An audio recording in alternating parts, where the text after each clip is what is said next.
Hello, all you amazing women, and welcome to How to Feel Like a Midlife Goddess. With me, Amanda Ryder, nutritionist and author. Now, I call this podcast How to Feel Like a Midlife Goddess because, let's face it, so many of us don't feel like shining in midlife. We can be grappling with physical and psychological symptoms, which can lead to a real loss of confidence, and it can feel like you're really losing your identity.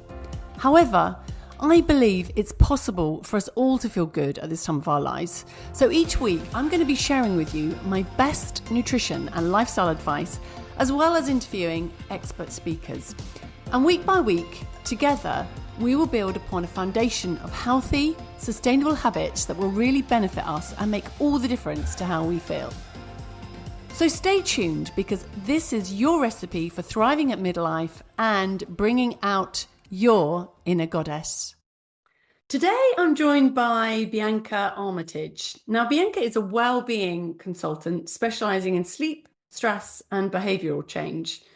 After completing 3 dissertations on sleep, stress and happiness, Bianca went on to gain a first-class master's in neuroscience and became an accredited health coach. She focuses on helping people achieve a better overall well-being, and by helping them understand their own brains and how to train their brains in order to live a better, or as she calls it, a brighter life. She's the founder of Live Brighter Now, which I'm sure she's going to tell us all about. So hello, Bianca, and welcome to How to Feel Like a Midlife Goddess. Hello, thank you so much for having me. I'm so excited to be here. Yeah, tell us more about you, Bianca. How did you get into this work? And obviously, I've given this introduction, but it could be many things. So love to delve into a bit more, be a bit more specific about exactly what you do and why you Absolutely. do it. It's always interesting to know why people go into these sort of, down these career paths. Oh, definitely. The why is so important, as I'm sure will come out lots in our chat today. But I'm a neuroscientist by trade, by origin, I suppose. And I really love, I'm a real nerd at heart, I must say. I love knowing what's going on in the brain and everything practical to do with it. And I got to the end of, basically spent about 5 years studying the brain, and I worked in academia, wonderful stuff, but I kind of realized it wasn't for me, mainly because I loved the research, but I just kept thinking, why does no one know about this? This is so important and so practical, and nobody knows about it. So I actually, after finishing my degrees, I went completely the other way and I worked for the NHS, and I got my health coaching accreditation. So I worked as a health and wellbeing coach, and which I absolutely loved. It was super, super rewarding. But after a few years, I kind of realized I really missed the neuroscience. And it kind of dawned on me that I was like, this is something that can go really, really well together. So that's what spurred me to start my own business, which is Live Brighter Now, as you mentioned. And well, I'm also very proud of the fact that the Now stands for Neuro Science of Wellbeing. Ah, very I'm good. so excited when I came out with that, I must say. But essentially, the whole attitude behind it is that I really want to tell people what's going on in the brain in an easily understandable way, and then practical tools that are actually based on that, so that they know not just sort of what to do, but they understand why it's actually working, which is so important. Because if you're really stressed out and someone tells you to take a deep breath, you just kind of go, great, thanks, that's so useful.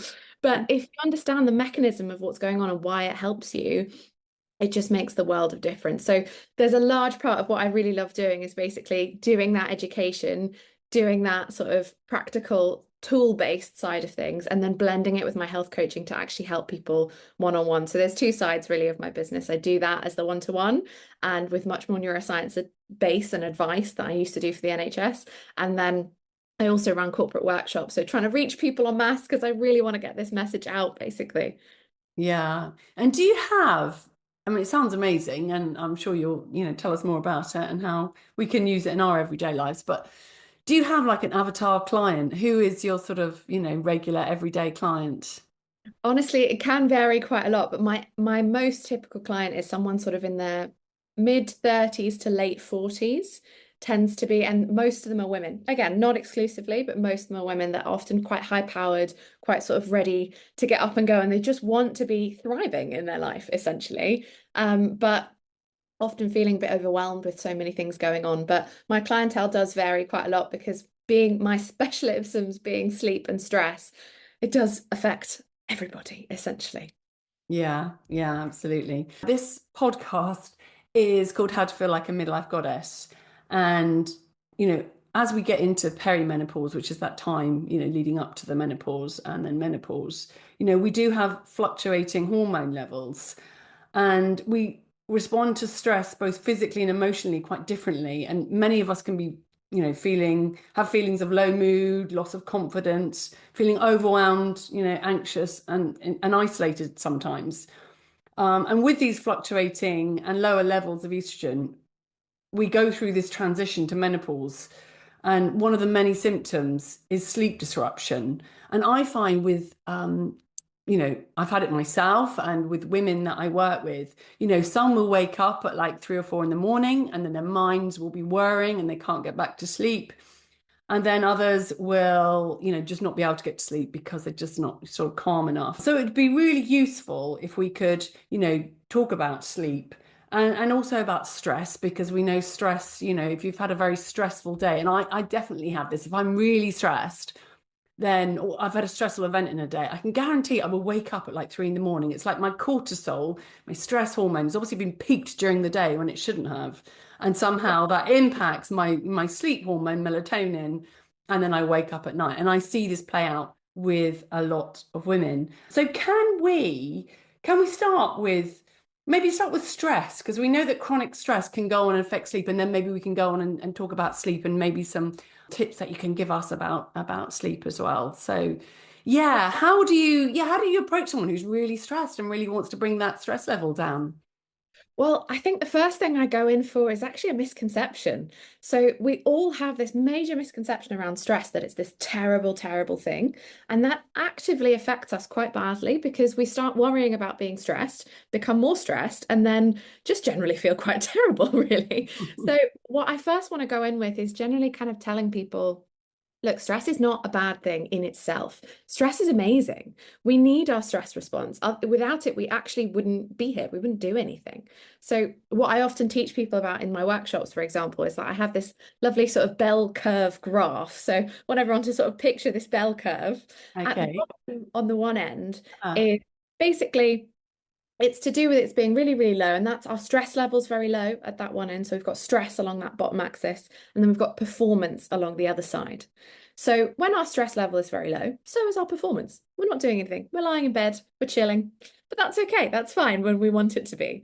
And then as it starts to creep up with that stress level, so does our performance. So we start improving, we become more focused, we're kind of ready to take on the day. But once we actually reach that top of that curve, and it starts going down because our stress level keeps increasing, that's what we don't want. So that's where all this misconception comes from, because that part is very much valid. We don't want chronic stress. Our stress is designed to be up really quickly and come back down again. It's meant to be adaptive. It's meant to help us focus. We want to be in that zone of feeling like, yeah, you know what, I can take on this day, not into the zone of panicking, hyperventilating, basically having a panic attack. That's not the level that we want to be. So it's finding ways to sort of tap into this system. And once we understand that stress in the right zone is a good thing, it's all about actually finding ways to basically take control of this stress response, to bring it into that window and let it be where we want it to be rather than it controlling us. yeah, and I remember when I was doing some research for my book, there's a lot of talk around positive stress. If it's a positive stress, it's something that lights you up, which is sounds like what you're describing, and you've got control over it. That Mm. has a kind of different response in the body to that sort of stress where you feel maybe a bit resentful, you don't have control, it's something that you have to do, you don't want to do. Yeah. Absolutely. So actually, this is quite funny, but in the scientific community, the stress response is actually often referred to as your level of arousal. Now, this isn't the colloquial term arousal. This is totally separate to that. It just does mean your stress response. But basically, what it's getting at is your level of activation. So this is actually a neutral term. So which is why I say that stress can be very, very good and also bad, because in order to be hyper focused and that kind of positive stress that you've just been speaking about and excited, actually, that alertness, that high energy, happy, that is actually your stress response. That's the level of arousal that we're talking about there. You're elevated, you're activated. So that is that sort of positive side That's of a things. good thing. That's, where Yes. where the magic happens. But presumably you can't sustain that for too long, or can So you?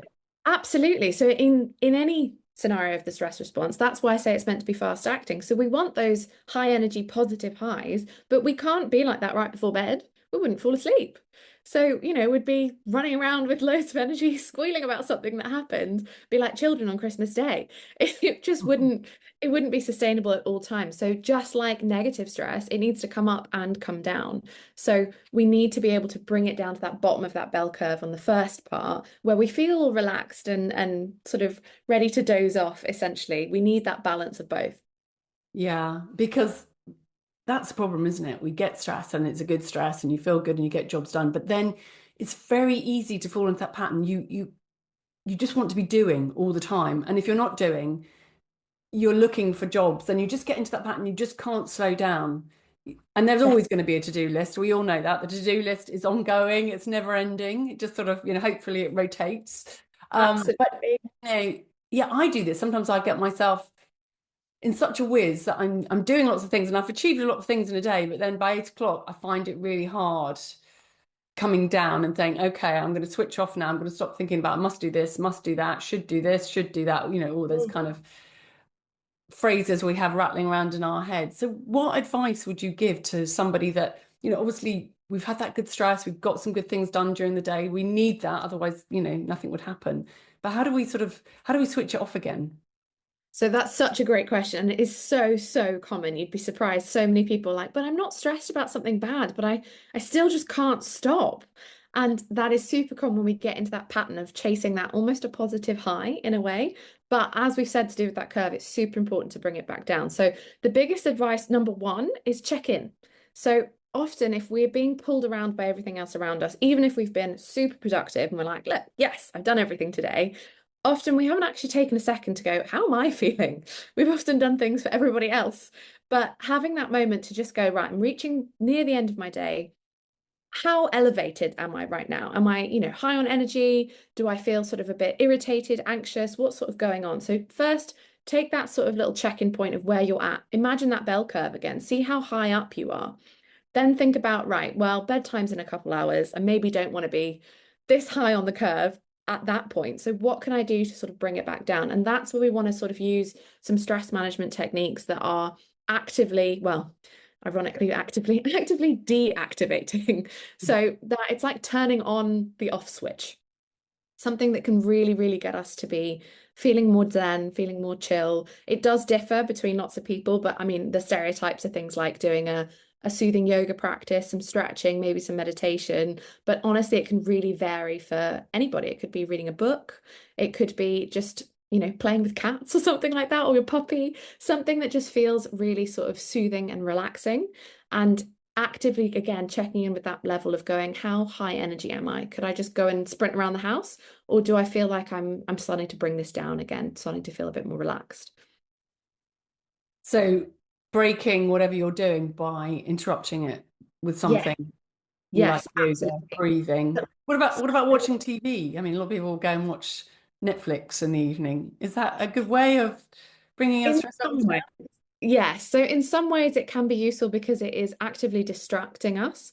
But what I often say that it's not actually fulfilling us. So it's like an empty pause, but we're often getting a little bit drained by watching something like TV because it's taking all of our attention for us. We are not directing our attention to something that is actively filling our cup, if I put it that way.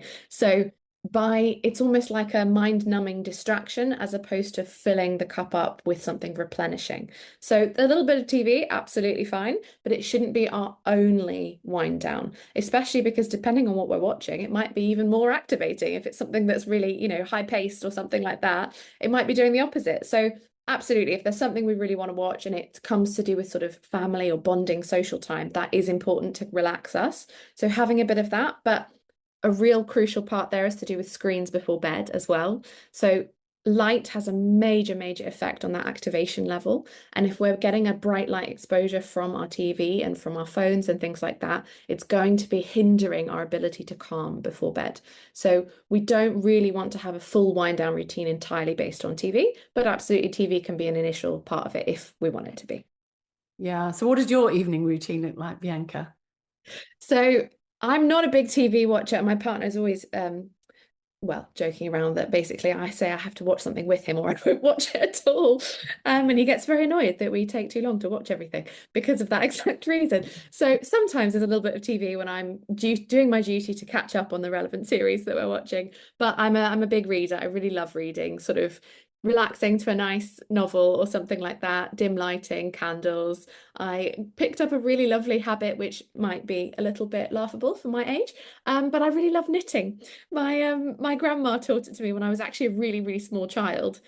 So something like that with an audiobook and just chilling in the evening is my favorite thing to do. But before that happens, I kind of get all of my energy out of my system and do all the bits of like cooking, cleaning, whatever needs to be done. And then I can kind of go, okay, now is my time to start winding down for bed and relaxing and in that sort of dim lighting as well. Yeah. And what sort of time do you start that then? Your knitting and your reading sounds very cozy, and your candles. Probably start. So my bedtime is around 11:30 because of my chronotype, but essentially I start sort of winding down with the lights maybe at about 9:30. But Yeah. then the actual sit down to read on a really good day, it's starting at sort of 10 o'clock. But on a more realistic, life is busy day, it's maybe about 10:30. So I've got about an hour of chill time. So you just mentioned chronotype. That sounds interesting. So have you done some testing to find out whether you're a sort of early bird or a sort of late owl, or yeah, Yeah, that's absolutely. So more. there's a lot of misconceptions around that as well, actually, because a lot of people go, "Oh, I'm definitely a night owl," or "I'm definitely an early bird." But usually it's the first one that they go, "Oh, I'm definitely a night owl," but it's actually not. They're just on screens till very late, which is affecting that system. So the idea is that you think about it as if you were on a desert island. There was no one with you, no entertainment, no screens, no artificial lighting. What do you think your body would do naturally? When would you go to sleep? When would you wake up? There is a free questionnaire online. It's called the MEQ, and it literally stands for Morningness, Eveningness Questionnaire. That is its title. And if you fill it out with that sort of mentality around what would I do on that desert island, that can give you much more of an indication as to where you sit. But the misconception lies around the fact that people think they're one or the other. 60% of people are in the middle, they're an intermediate. So most people are neither. And that doesn't mean you're completely fixed to it, but there are some that, well, it's genetics that actually underlie which one you are. And you can shift it a little bit to do with your behaviors, but realistically, the only time it's a problem to do with sort of health and actual feeling refreshed is that, say, you are naturally an extreme morning type. So you're actually going to bed around, I don't know, half eight, 9 p.m. sort of level. If that's you, then living the life of an extreme night owl is not going to be good for your biology, because if you're fighting your biology, that's just not a good idea. But that's a very small subset of the population. As I say, most people are in that middle zone. So it's finding that middle zone of what works best for you and tweaking it a little bit to do with lifestyle and jobs and responsibilities. But if you can live in alignment with your chronotile, it's that little sort of like 1% better kind of scenario. How did you find out which type you were? So I think there was an intuitive level to a certain extent, and you can get a lot of information by simply looking at your parents because it is genetic, and you'll often be a combination, or it could just be one of them, but that will give you a starting point. Realizing what comes naturally to you as well, and realizing if you're doing something that affects it. So like screen use, bright lights, things like that, that will shift it later than you would naturally be. But I did do the quiz as well to sort of figure it out, and it did come out with the intermediate type. Confirmed that, yeah, yeah. Yeah. I So find, yeah, the women that I work with, they're either real early birds and they're really good at going to bed early, or they're kind of, yeah, I mean, no one's sleeping in. Life's too busy. Very few people are sleeping in beyond 8 o'clock. yeah. But, they then go to bed quite late as well. So, they might get up at sort of between 7 and 8 and then still go to bed at 11:30, 12 o'clock, which is Mm. kind of too late. And a lot of people say to me that, and I know it from my own experience, that sometimes the evening, you have dinner, clean up, blah, blah, blah. And then you're kind of, okay, it's time to relax. And those hours after dinner, they feel free. People Yeah. aren't texting or emailing you as much. So I think people really like to, elongate that. And I find I feel so much better when I get to bed earlier and get up Mm. earlier. But, sometimes, I find myself watching the TV with my husband till quite late. And then we really regret it because we have to get up early the next day and you just feel a bit off all day. But I mean, how important is it to our physiology that we do have that sort of that stress decrease and our cortisol comes down and our melatonin goes up so we sleep better? As a neuroscientist, how would you say how important is that to our sort of overall health? Absolutely vital. Honestly, it is the foundation of nearly everything we feel. And I mean, if I can get a bit nerdy about it and tell you Please why, do, if you yeah. like. Sure. I'm sure the So audience would love you to be nerdy. brilliant. Oh, you might have to stop me because I could blab for a long time. But it's to do with, well, it's to do with our body clock is what it's often called. So people go, oh, it's the body clock. Well, actually, it's not a body clock, it's a brain clock that sits just behind your eyes. It's this super fancy sort of node in your brain that is called, for the real nerds out there, it's called your suprachiasmatic nucleus, or SCN, if anyone wants to look it up. But essentially, this is your master clock in your brain. And it controls not just our sleep, but actually our alertness, our mood, our hunger levels. Basically, everything is tied to this clock. Everything's responding to it. So it's super important that it's well set, essentially. And if any of us have ever sort of gone traveling and you've gone somewhere a bit further away and you felt jet lagged and you just feel rough. It's that horrible, horrible feeling like you're like, well, nothing's wrong, but I feel terrible. Mhm. That is what happens in the sort of extreme level of when we feel jet lagged. And obviously, we've gone somewhere, we understand why, we've sort of shifted everything around. However, what a lot of us don't realize is that we're jet lagged when we haven't gone anywhere. Modern life is making us jet lagged. And that's because this whole system relies on some really, really cool brain cells that we've got in our eyes that have nothing to do with vision whatsoever. So most people don't know about them. And this is one of the major reasons why I do what I do, because I think they're so important and so foundational to health, well-being, everything that I've just talked about.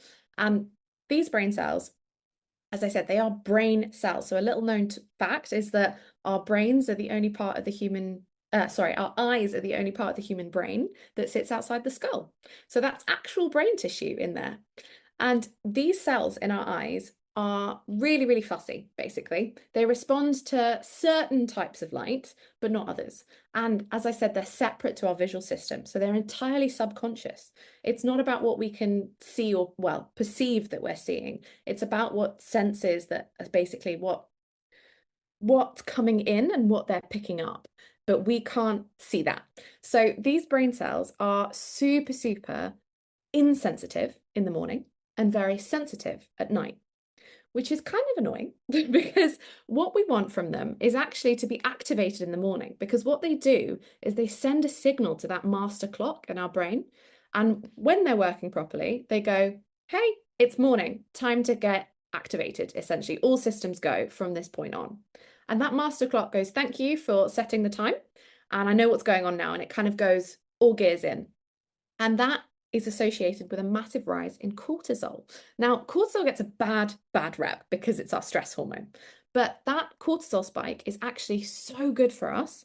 And it's going to happen at a point in every 24 hours anyway. It's guaranteed. So we all get a spike of cortisol in every 24 hours. The important thing is that it happens in the early morning, not later in the day or in the afternoon or maybe even at night. So if it's happening later, it's associated with anxiety, with depression, all the things we don't want.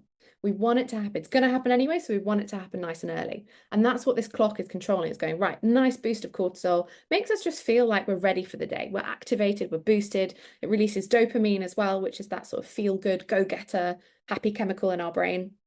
And we get this nice rise. And then the sister to that system is that right in the evening, we've got nice high cortisol, then it goes down, stays down for most of the day, maybe blipping a little bit depending on what's stressful, Mhm. but relatively low. And then we get a lovely rise in melatonin. Now, that is our sleepy, sleepy hormone that makes us feel like, okay, I'm ready for bed. It's bedtime, basically. And that is contrary to some popular opinion when people just think it's a gummy. It's not. It's an endogenous hormone that we make ourselves. And it's so important for our sleep, but it's controlled by this master clock. So this master clock is kind of telling this cortisol system and this melatonin system what's going on, when to be high, when to be low. And as I say, is affecting not just our sleep, but basically everything else that's going on. When this clock is not set properly, an analogy I like to use is that it's like a dancer. If you picture a dancer that knows their routine perfectly, and they start dancing, and the music's playing, beautiful, and then you suddenly just stop the music, and then you start it again, and then you stop and start. The dancer knows the routine. They're going to finish what they're, meant to do. However, it's not going to look great. The pyramids might be slightly out of time. They might be sort of stumbling a little bit because they're trying to catch up with the music and they're not sure what's going on, but they're going to complete it. It's the same with our clock. It knows roughly what to do. It's going to try, but if it's not well set and it can't predict what's coming, like this dancer knowing at the rise in the music, then it's not going to function so well. Whereas if you've got that dancer that, they know the song, they know what's coming, the whole thing's going to look fantastic and in time. Same with our clock. When it's well set, all of the sort of hormone highs and lows, hunger cues, alertness levels, everything is going to work to its optimum if it's well set. So to actually set it, which is here's the practical tool, I've done my sciencey bit, the practical tool is to do with those brain cells in our eyes. We need to activate them. But if you remember what I said at the beginning is that they're actually really insensitive in the morning, it means that basically nothing can do it. So in our modern busy day lives, it's not happening. And the reason for that is the thing that actually does activate them is super, super bright light. And I'm not talking bright lights from a laptop, phone, overhead lights, none of that, only the sun. But crucially, the sun, not through a window. Because when the sun is shining through glass, household glass, those little particles of light get scattered. So it's nowhere near as bright on this side of a window as it is outside. And it also filters out relative wavelengths of light, so different colors essentially. But again, to us, we're like, well, it's the same. I'm sat in a lovely bright room. I've got the sun shining on me. Must be bright. It's actually not. So it's not activating these cells. These cells need two things. They need super bright light from the sun and they need the right color. So this is where the whole hype actually came around, like avoid blue light. Blue light's terrible for you. That is one side of the story, and I can get into that as well in a bit. But the blue light is actually amazing for our health. Blue light is fantastic in the morning, crucially in the morning. So these brain cells in our eyes love not just blue light, but it's actually a contrast between blue and yellow light. It's like a cocktail of light. So the time of day that the sun is producing that color contrast is around sunrise. So the tool itself is to basically get outside, or you can just open the window and stick your head out like a dog. That works too. But it's just getting that household glass out of the way and getting that natural sunlight into our eyes. Now, obviously, don't stare directly at the sun. That's never a good idea. It's just about getting it into our eyes in the morning. And what's amazing is that it's super quick. So just 10 minutes of being outside at the right time. That was going to be my next question. Yeah. How long do you need to be exposed to it? Yeah, just 10 minutes. So I've Really? said that That's brain interesting. cells. Normally, our brain's pretty stubborn. It takes a while to change. We've all sort of felt that when we're trying new habits. But these cells are really special because this kind of gives us an indication about how crucial they are for everything. So it only takes about 3 days. So doing this 3 days in a row is going to ingrain this, is going to set your clock. And just for 10 minutes every morning, that's all that's needed. If it's a super, super overcast and like not just a bit of cloud, I mean really dark, you go outside and you're like, is it even daytime? Then it might need sort of 20 to 30 minutes, but on average, 10 minutes is more than enough, even in the winter. And it has to be within 2 to 3, maybe, hours of sunrise. And the reason for that is what we want is called low solar angle. So the sun is low in the sky. And that's when we get that perfect cocktail of blue and yellow light, hits these brain cells and it activates them perfectly. So getting this as a little practice is the most foundational thing we can do for our sleep, but also for our well-being in general. If you're into health and well-being, everybody talks about, getting the light first thing in the morning and then getting that orangey light, which I'm sure you're going go on to talk about in the afternoon.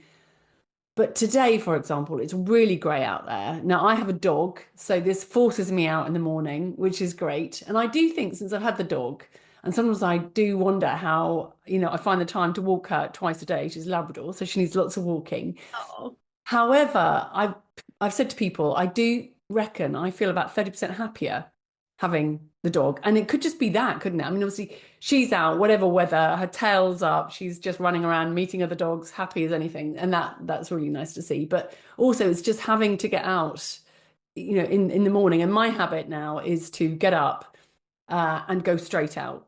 Not Brilliant. always just after sunrise. It might be like this, yesterday it was 7:30. This morning it was about 8:15. So it just, yeah, I have a little bit of leeway. Is that still, and I'm out for half an hour? Is that That's doing good? perfect. Yeah. Absolutely. And No it, sunglasses, obviously. Even on a sunny day, presumably you need that light to hit yeah. those cells, yeah, on the Yeah, eyes. Yeah. you need that brightness essentially. Yeah. So yeah, that's why you don't want the sunglasses. Prescription lenses are fine because Yeah. unlike household glass, they actually focus the light. So if you wear glasses or contacts, that's okay, as long as they're not the dimmable ones that, react to the sunlight and get darker and turn into sunglasses. But that is a fantastic habit. And obviously dogs are wonderful and bring us so much joy anyway. So I'm not saying that's not it. That's definitely going to be part of it. But having that bright light activation in the morning is one of the most powerful things we can do for our mood. It's actually what underlies seasonal affective disorder. So when some of us get really low in that winter blues, it's to do with this system. So we can counteract that by going outside and getting this activation. It causes a massive boost in dopamine, which makes us feel like we can take on the world.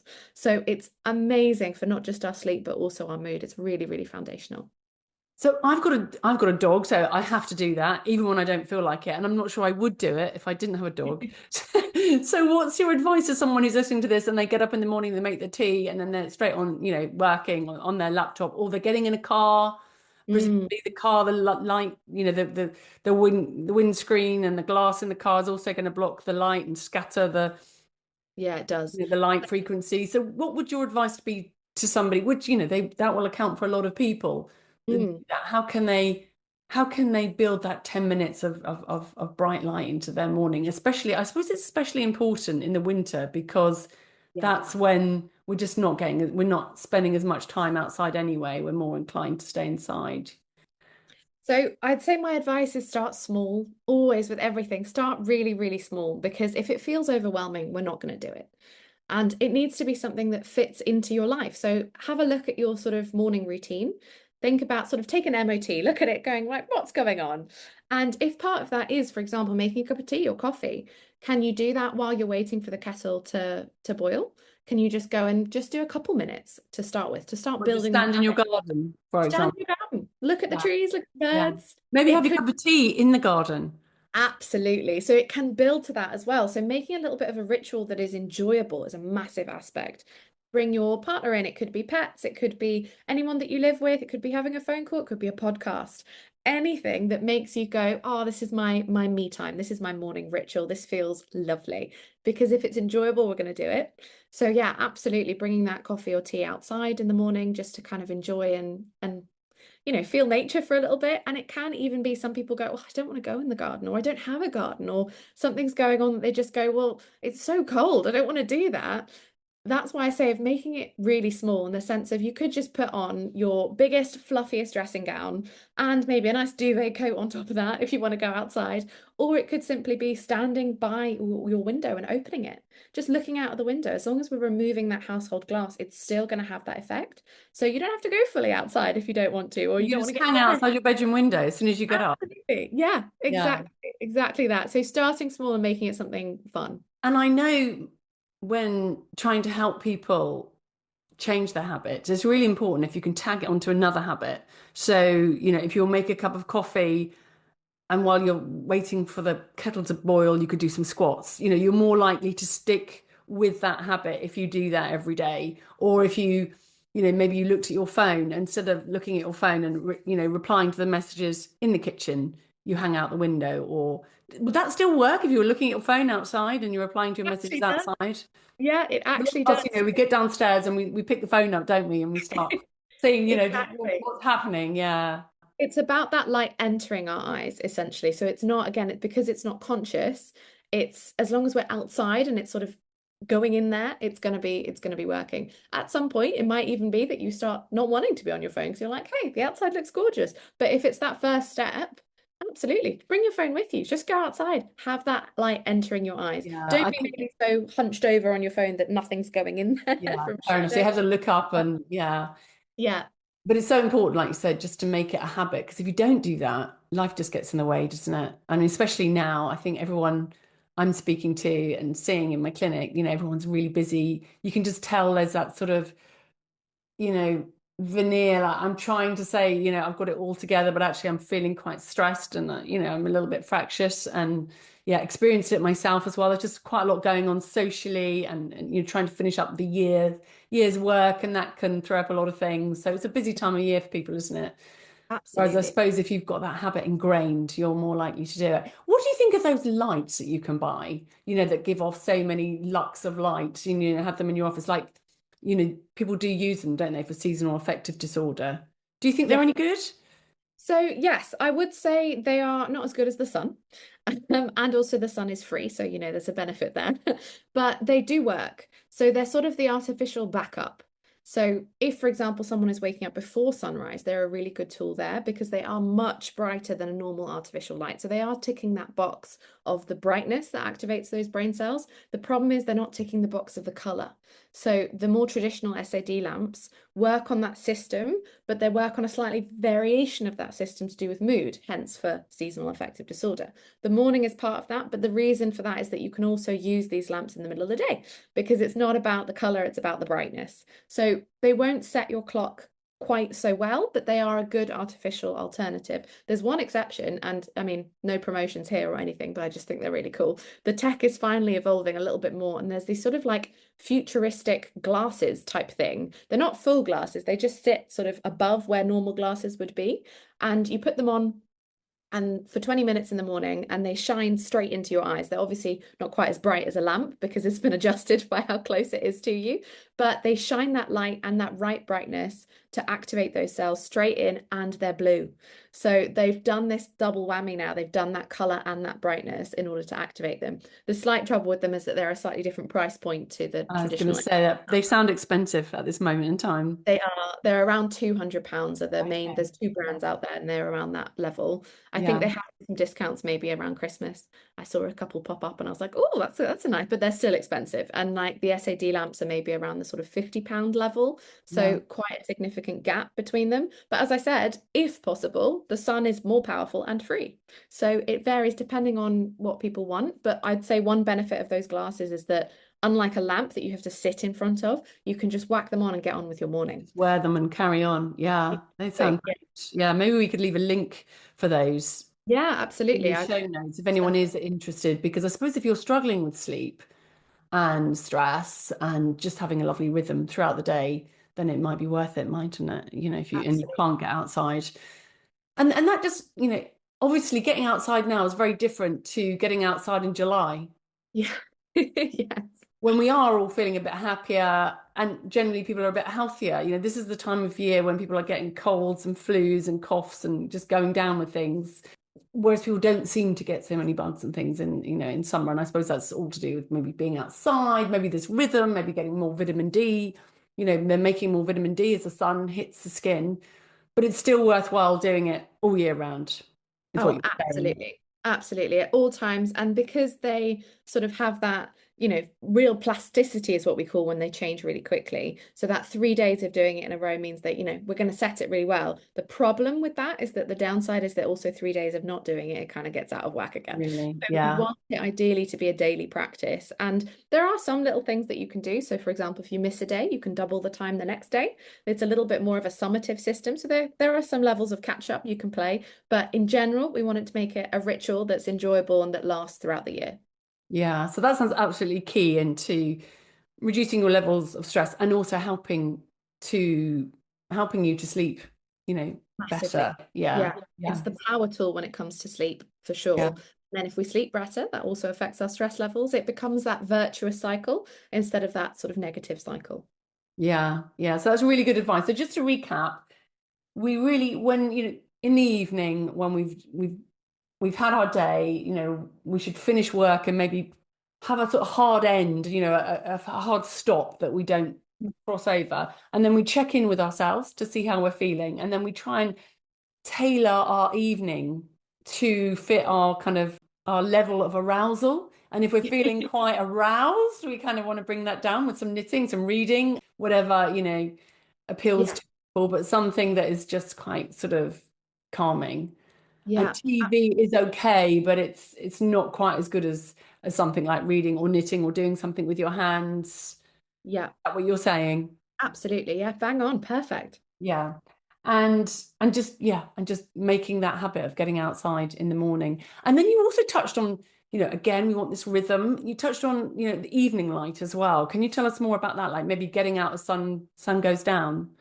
Absolutely, yeah. So actually, interesting that you said about getting outside when the sun goes down. That's sort of a backup tool that we can use. It's not quite as powerful as the morning ritual, but it is great because there's been some really, really cool research that actually shows that by getting outside for around sunset, in the same way that we would do in the morning, it offsets negative effects of bright light viewing later in the evening.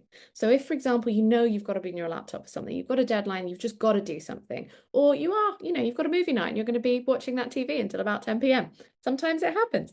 If we've got that, we know that's coming up, we can actually go outside around that sunset and then it sort of inoculates us in a way and Really, that's prevents so that negative interesting. effect.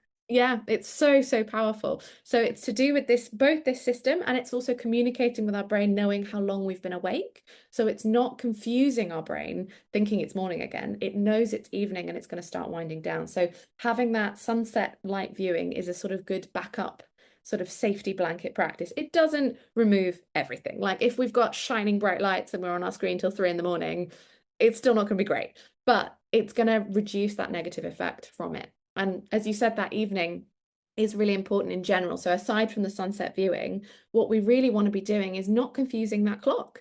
We just want it to know it's bedtime. We want it to know it's winding down. So we don't want to activate them.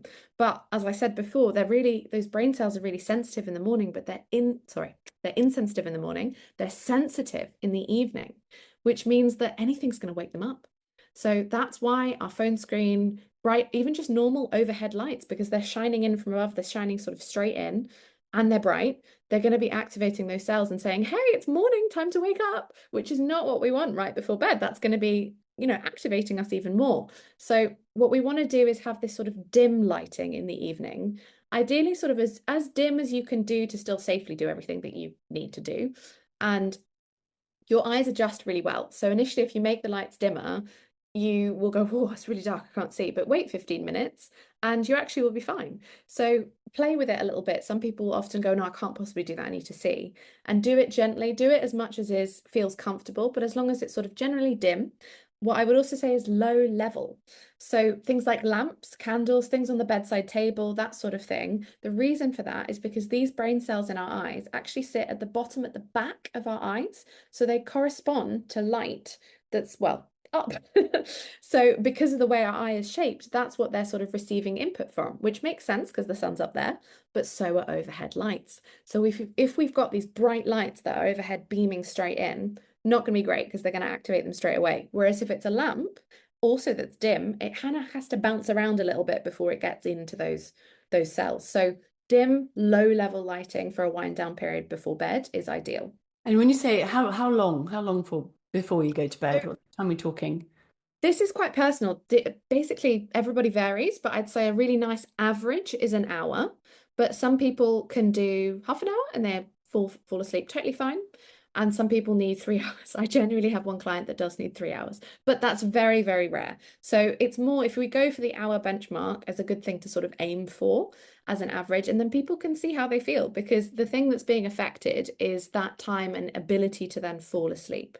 So if they're feeling nice and sleepy with only half an hour of that low light wind down and they fall asleep fine, and that's based on healthy fall asleep fine, not fall asleep fine because they're so sleep deprived that they're about to pass out. That's the key distinction there. Then half an hour might be fine for them. Or it might feel that they want that full hour just for that me time and that relaxation time. But often, as I said, we can do other things, providing they're not bright screen use, that is enjoyable. So as you said, that time, you don't have emails, you don't have other things like plaguing you as much. You kind of want to extend it, doing something in that time that's beneficial for the wind down, like reading, like knitting, like anything like that is going to be fun, but also help with that sort of system in our eyes to tell it it's time to calm, it's time to go to bed. Yeah, such brilliant advice, but quite hard to put into practice. Yeah. A lot of people, they're looking at their phones until they go to bed. They may be sitting watching the television, scrolling on their iPads. So where would you start? How would you advise someone to, to start changing that habit? Oh, Which, I'm so glad you've asked me yeah, that. which I think is just, yeah, most people are doing that. Yeah. Exactly. So you're so right. It's so difficult. And a lot of people go, well, that sounds wonderful, but there's no way I can do that. So I have a whole host of tips that I use with my one-to-one clients, all from all sorts of things of like putting barriers in the way. Like there's a whole array of things. But the core point I would say is to do with starting small. And there's actually something I use with my clients, and it's called the giggle test. And this is basically where you take the habit that you want to do and you break it down into a version of it that is so small, it's laughable, you wouldn't be able to do it. So, hence, giggle worthy. Something that makes you go, yeah, okay, I can do that. Like that level of tiny. And that's what we're doing is basically we're building the habit. Because whenever we learn anything new, our brain has to push really hard on two fronts. One side is it a habit? Yeah. Is it simply wired in our brain? And the other side is the psychological aspect. How much of a big deal is that thing? Say a really common example is say someone wants to go for a run at 8 a.m. every morning and they've never run before. Now, fitness aside, psychologically, that's going to feel like a lot. And if they've got nothing else going on in their life and they're super not stressed and so relaxed, sure, they might be able to do that for a few days in a row, all in one. Realistically, even then, it's probably going to drop off after 1, 2, 3, maybe maximum a couple weeks. And then it goes out the window. And then people blame themselves and go, I don't have enough willpower. It must be me. But that's actually not true. Our brain is just simply not designed to form habits that way. It can't push on both those fronts at once. It's too energy intensive. So, what we do is basically take that psychological aspect and break it down to near zero. That's the giggle test. Breaking it down to a version of it that's easy, no problem. And then we repeat and repeat and repeat. By repeating, we're building that wiring in our brain, we're building that structural connection so that once it's in our brain as a habit, no matter how tiny, it's so much easier to build it up because it's then not trying to do two things at once. It can just go, oh, it's ingrained as a habit. Now I can build up the psychological aspect. Because, for example, a giggle test version of going for that run in the morning is at 8 a.m. every morning, I put my running socks on and then I take them off and get on with my day. That's the level of tiny I'm talking about. From the perspective of our brain and a habit, our brain can't tell the difference between putting our socks on at 8 a.m. every morning and going for that run. Habit-wise, it thinks it's the same thing. So hence we want to start. It has to be something related. We can't just sit on the sofa and go, yeah, I'm running. It doesn't work like that. But essentially, we want to find something that's in line with that action, that end goal, the protocol step, if you will. As if imagine you were breaking it down for a robot to do. Think of all the little steps that would get you there, and then repeat and repeat until it's an ingrained habit. And then one giggle test step at a time, it goes up. So I apply this to the evening because it's so hard to do that when we're so trapped with our phones, with other things going on. Just looking at it, say the habit might be reading before bed. The giggle test version could be, okay, I pick up my book, I open it, and I put it back down again. That's it. Genuinely, that's it. That's the level that someone goes, okay, fine, yeah, I can do that. So if they understand what's going on and what's happening and why, they're more likely to actually stick to it because that's where that repetition is really, really key. So even if you don't start your reading habit as such yet, the habit has started because every single day before bed, you pick up your book and you put it back down just before you go to sleep. And then it might be, okay, I read a sentence. Then I read a whole page. Then I read three, whatever it might be, building it up really, really slowly because it is hard to start that habit, especially when our phones are designed to entrap us, basically. Yeah. This reminds me of, have you read the book Tiny Habits by BJ Fogg? He's done a lot Yeah. of work in this area, hasn't he? About, yeah, attaching habits to other habits and how to get them to stick. And would you, when you'll say, okay, I want three new habits. I want to, read in the evening before I go to bed. I want to get out for, maybe an afternoon walk and I want to finish dinner by 7:30. Would Mm. you write that down? Is there anything else that kind of, would you make a note of that before starting? How would you approach something? Because that's quite a lot of different things to do in the evening. It doesn't sound a lot, but we all know in reality it is. It does. It can feel like a lot, If you're especially. someone who's eating at 8:30, you never get out. You're literally on your computer until 7 in the evening. Yeah. Maybe longer for some people. Yeah. You're eating dinner at 9, and you're watching TV and then you're stumbling upstairs and falling asleep. Yeah, absolutely. So I would say writing them down is really good for a level of accountability as well, because we Okay. can know what we've decided, but then looking at each one and writing your giggle test version. Look at it and say, okay, what can I break it down to? And then look at all three and go, doing each giggle test version, is that a giggle test in itself? Is that doable? And if the answer is no, that is so okay. That's got nothing to do with someone's willpower. That's often only to do with how much is going on in your life right now. So just starting with one, feeling until that gets a bit more comfortable and ingrained, then include the other one, making sure that at every point it feels doable and achievable and not overwhelming. And how long, Bianca, does it take to form a habit? You know, like putting the socks on for this run. I mean, how long does it take where that just literally becomes second nature? So there is so much controversy around this topic, and the actual neuroscientific answer is that there isn't one. It varies depending on the person, and it varies depending on the thing that you're trying to do. So a huge amount, but the biggest advice I always give is you can feel it. So when something starts going, I didn't even think of it, I just did it. That's when it's ingrained. Something it just pops straight into your head, no problem. So I, for example, do a stress relieving breathing exercise every night before bed.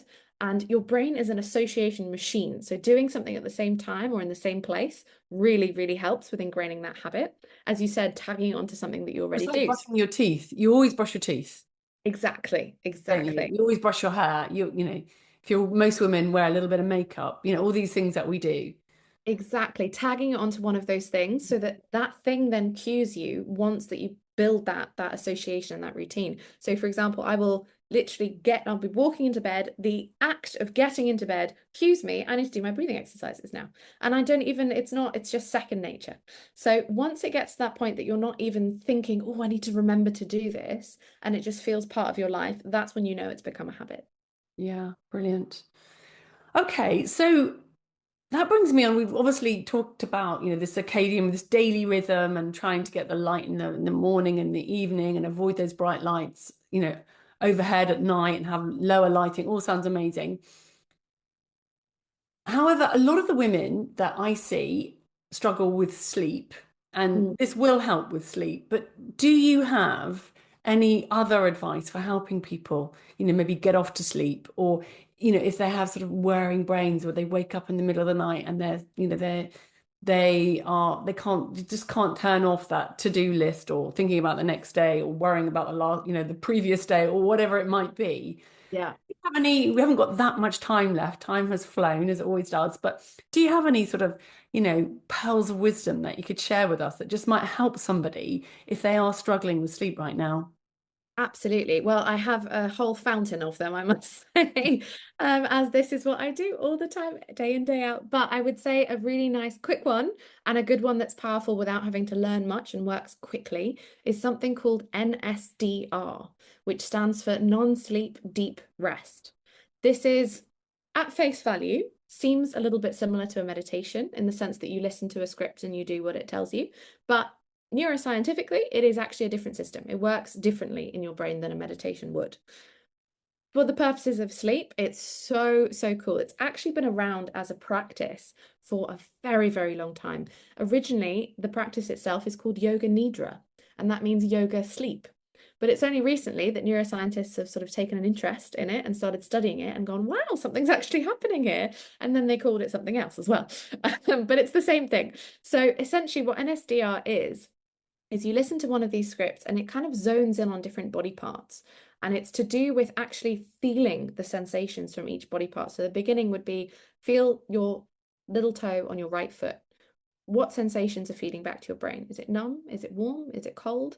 All of those sorts of questions. And it goes past like each little tiny thing. And the research has shown that when someone is doing one of these NSDR protocols and they're sort of sat there listening to a script and we're looking at what's going on in their brain waves reduce so much that it actually looks like sleep, which is amazing. On a scanner, it looks like sleep, and they've called it Wow, pseudo interesting. sleep. Yeah. And that is a massive thing to do with sort of reducing our stress levels, because in order to fall asleep, we need to reduce our stress levels. So it's good for that as well. But it really helps that transition to sleep because we're focusing on doing something. It's a little bit more active and therefore easier than a traditional meditation that we can get very distracted at. So you're doing tasks essentially that get you involved. Um, So that's You're like a less. that's like a body scan where you start with your toes and then your foot and your ankle and calves, Yeah. etc. Yeah. Yeah, essentially, yeah. And it goes a little bit deeper into some sensations and sort of feelings, but you can find these everywhere. So if you just Google on YouTube, NSDR or Yoga Nidra, they're the same thing. It's just depends what people like listening to. I would say that a Yoga Nidra is maybe stereotypically a little bit more woo-woo in the sense that there's some music, there's some setting of intentions. So some people love that and some people really don't. The NSDR is a little bit more practical sounding, but they both do exactly the same thing. They both work in the same way. It's just about what voice that people like to listen to. But there's free ones all over the internet, and they're fantastic to sort of do as your wind down practice to send you off to sleep. Brilliant. And have you had success with people, practicing this when they go to bed? Absolutely, yeah, all the Or they time. go to bed and then after half an hour they think, I can't sleep. So they, It's also unfortunately, they have great. to pick up a phone or an iPad, which is, Yeah, that why is do you the do one downside. that? That is true. So sometimes what I It's do got with to some be clients bright is light. it's having it set up already, sort of ready to go. So Okay. all they have to do is kind of out of one eye, just quickly press play and close it so that it's not sort of beaming at them and they have to go search and find it and things like that. Or they can have it set up on if they've got sort of smart hubs in their house and playing it that way can help. Depends if you've got someone else in the room with you and then there's a loud noise, depends.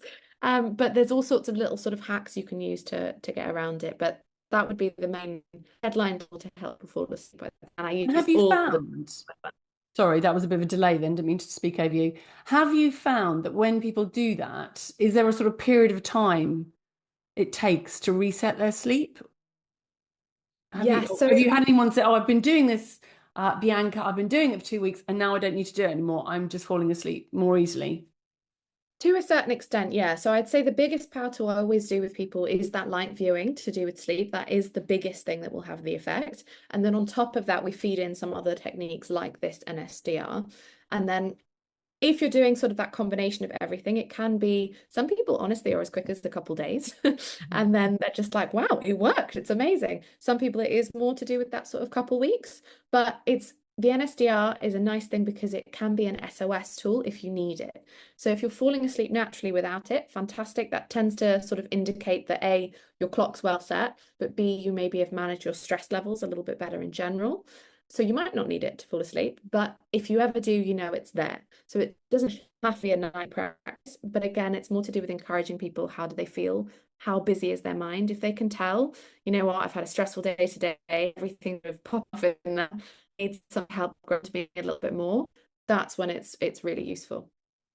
Anything else? So that's your non-sleep deep rest kind of tool, that body Mhm. scan. And I can, share that I have done this when I was struggling. I had headaches for about a year Yeah. in 2016, and it made me feel really anxious and stressed out. And it took me about a year to get rid of these headaches.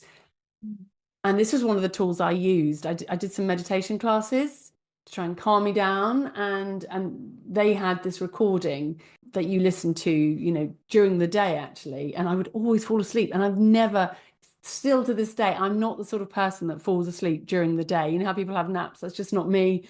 But doing the body scan, as I called it, I'd get to the knee, or that would be it. I'd be, asleep for a while. So it's quite powerful. It starts off, you think, oh, this is a bit boring. And Yeah. then it just gets you into that really calm, relaxed state, doesn't it? It does. It's so funny you say that actually, because I had one of my one-to-one clients basically said, well, I never fall asleep during the day, so it's fine. And I always say, set an alarm just in case. If you're doing it in the afternoon, for example, as a little reset, just set an alarm. And she was like, nah, I'll be fine. She did fall asleep and she missed an afternoon meeting.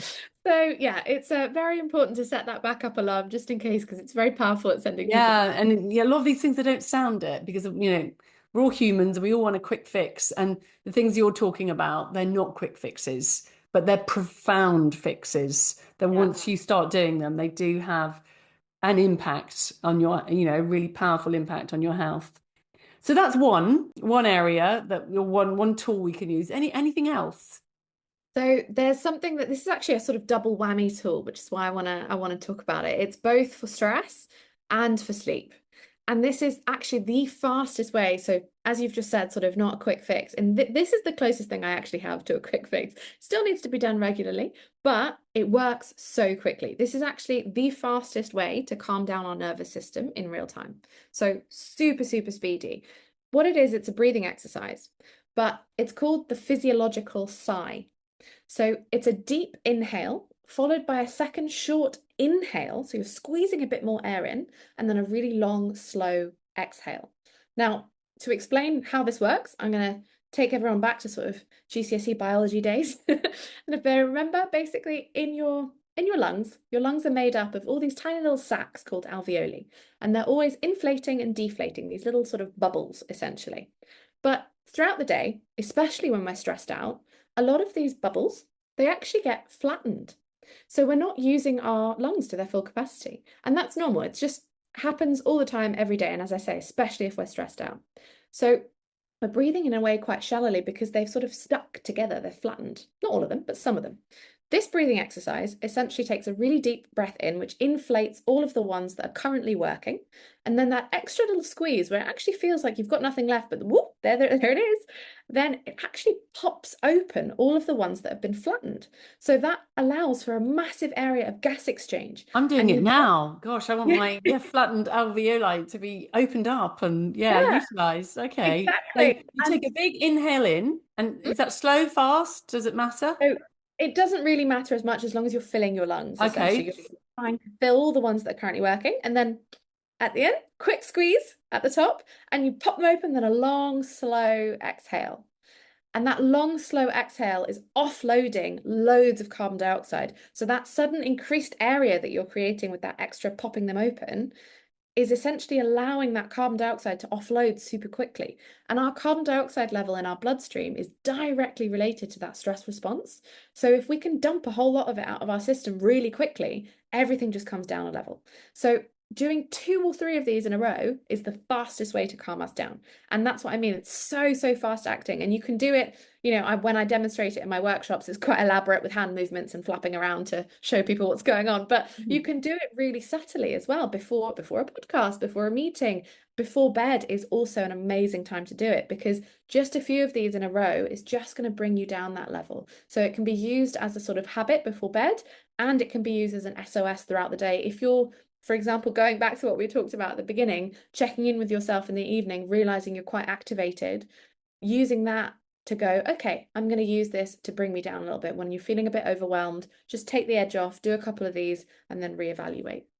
Wow, that's brilliant. Yeah, I just did that. And what I realized is when I was breathing out, I could breathe out for ages. Is that Yeah, normal? After yeah, you've done that kind absolutely. of, what was it called again? The physiological sigh. Yes, Yeah, I that's it. have heard of that and I'd kind of forgotten about it. I had heard, that it's quite powerful, but yeah, so 2 or 3 of those can bring us back down to earth, calm our nervous system, even when we're about to give a talk or, you know, do Exactly. something that we perceive as stressful.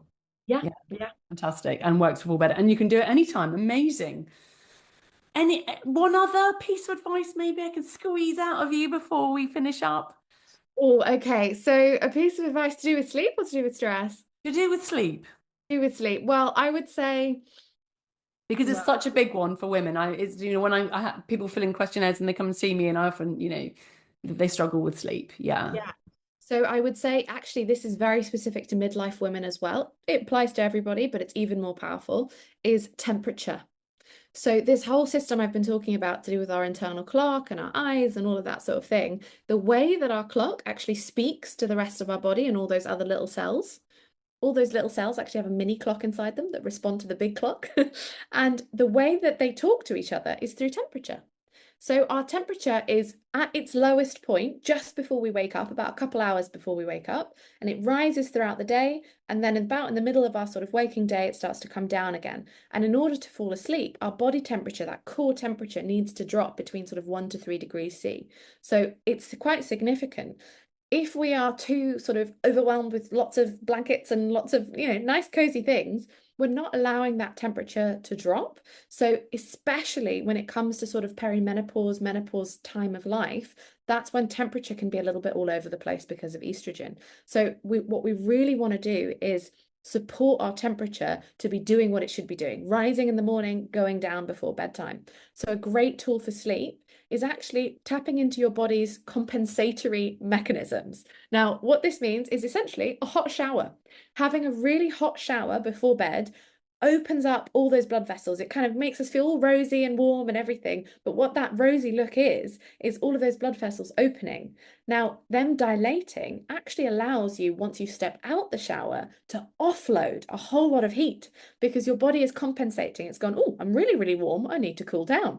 So it actually causes your body temperature, that core body temperature, to drop. So if you have that hot shower just before bed, it invigorates that system of dropping that core body temperature, which signals to your brain it's time to fall asleep.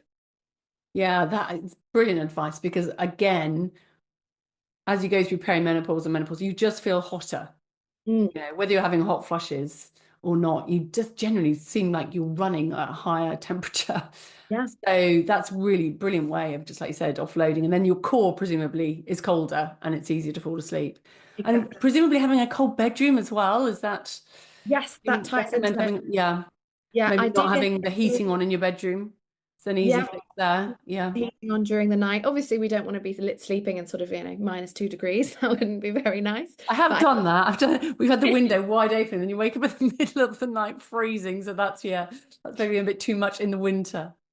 I would say around, if we can keep our room to around sort of 17 degrees C, Okay. Yeah. be a nice sort of average to aim for during the night. Sometimes it could be opening that window, even in the winter, just for a little bit before bed, as maybe it's part of that wind down period. Like, you're under the covers, you're warm. We don't want you to be shivering or anything like that, or getting sick or anything. But it's just making that sort of room temperature just go down a little bit that encourages your body to know it's time to get a little bit cooler. Yeah. Brilliant. Well, I think we'll end it there, Bianca. I have more questions, but we've already gone over the hour. I'm sure women that are listening, some of them will want to work with you because you have such fantastic practical advice, and I'm sure we've only just touched the surface. So how can women work with you? What should they do if they want to get hold of you or Thank you for make an asking. Well, appointment? there's two sides. So essentially, if women are working on the corporate workshop side, tell their boss, tell their HR, I come in, I can see everybody en masse and do sort of a workshop on all of these different topics like sleep and stress. And then I also do the one-to-one. So I actually work with a fantastic company called Endeavour that I do all of my one-to-ones through. And I can give you the links to my website and everything. So if anyone is interested in either workshops or one-to-ones, reach out to me and I'll send them the relevant links to book in and information. Brilliant. And I will add these links to the show notes. So if you're listening to this podcast, if you scroll down, you'll see them there. Well, thank you so much, Bianca, for giving up over an hour, and sharing all that amazing advice with us. Thank you for having me. It's been a real pleasure. I could talk about this all day. Brilliant. Okay. Well, we'll hope to see you again. Thank you. And just to say, I really appreciate your company. The podcast is growing, which is brilliant. And if you can tell your friends about it, if you think it's any good, that would be much appreciated. So thanks for listening, and I hope to have your company next time. Bye. If you'd like to find out more about my approach, you can find me and lots of my simple, nutritious recipes demonstrated on Instagram at Amanda Ryder Nutrition, and that's Ryder with a Y. Or you can visit my website, www.amandaryder.co.uk. Or if you like a copy of my book, Feel Good for Menopause, you can find that on Amazon. And of course, if you enjoyed this episode, I would really appreciate it if you could like, follow, or click the subscribe button. It will really help me grow the podcast and keep me going. So thank you. And of course, do get in touch. I'd always love to hear from you. So that leaves me to say I'm sending lots of love and light from my midlife goddess to yours. See you next week. Bye for now.